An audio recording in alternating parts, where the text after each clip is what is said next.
Pa stands beside the bed. From behind his leg Vardaman peers, with his round head and his eyes round and his mouth beginning to open. She looks at Pa. All her failing life appears to drain into her eyes, urgent, irremediable. It's Jewel she wants, Dewey Dell says. Why, Addie, Pa says. Him and Darl went to make one more load. They thought there was time, that you would wait for them and that $3 and all. He stoops, laying his hand on hers.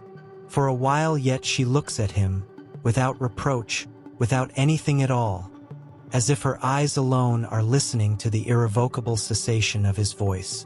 Then she raises herself, who has not moved in 10 days. Dewey Dell leans down, trying to press her back. Ma, she says. Ma. She is looking out the window, at Cash stooping steadily at the board in the failing light, laboring on toward darkness and into it as though the stroking of the saw illumined its own motion, board and saw engendered. You, Cash, she shouts, her voice harsh, strong, and unimpaired. You, Cash. He looks up at the gaunt face framed by the window in the twilight. It is a composite picture of all time since he was a child.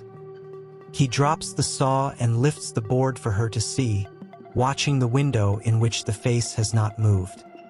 He drags a second plank into position and slants the two of them into their final juxtaposition, gesturing toward the ones yet on the ground, shaping with his empty hand in pantomime the finished box.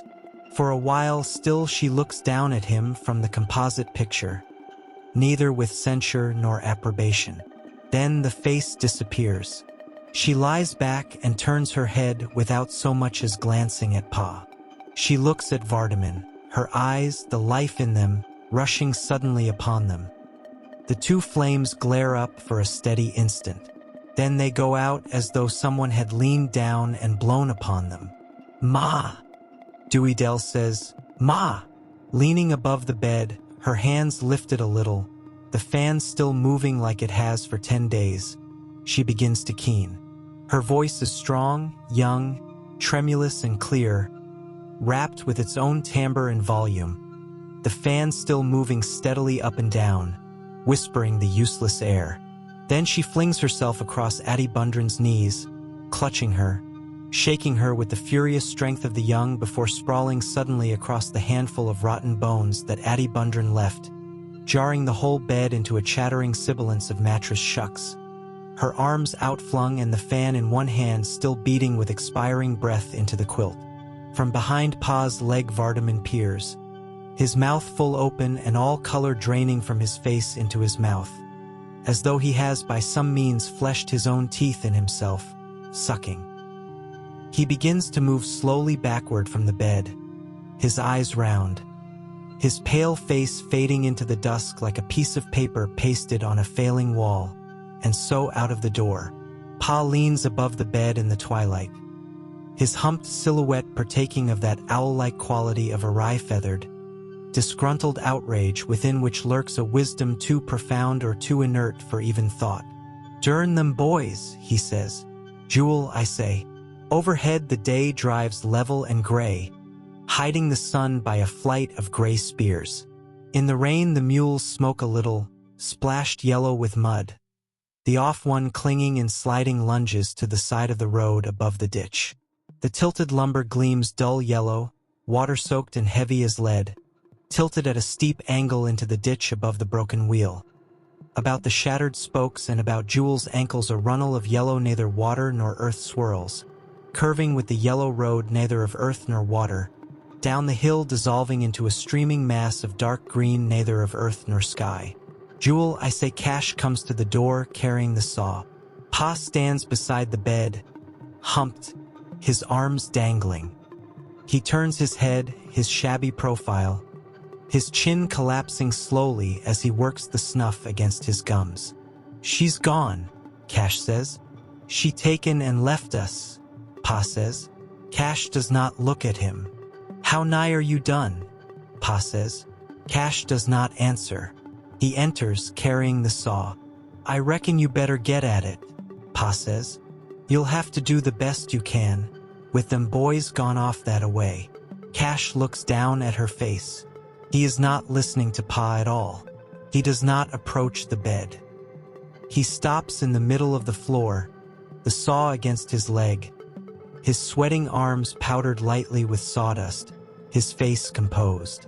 If you get in a tight, maybe some of them will get here tomorrow and help you, Pa says. Vernon could. Cash is not listening. He is looking down at her peaceful, rigid face fading into the dusk as though darkness were a precursor of the ultimate earth, until at last the face seems to float detached upon it, lightly as the reflection of a dead leaf.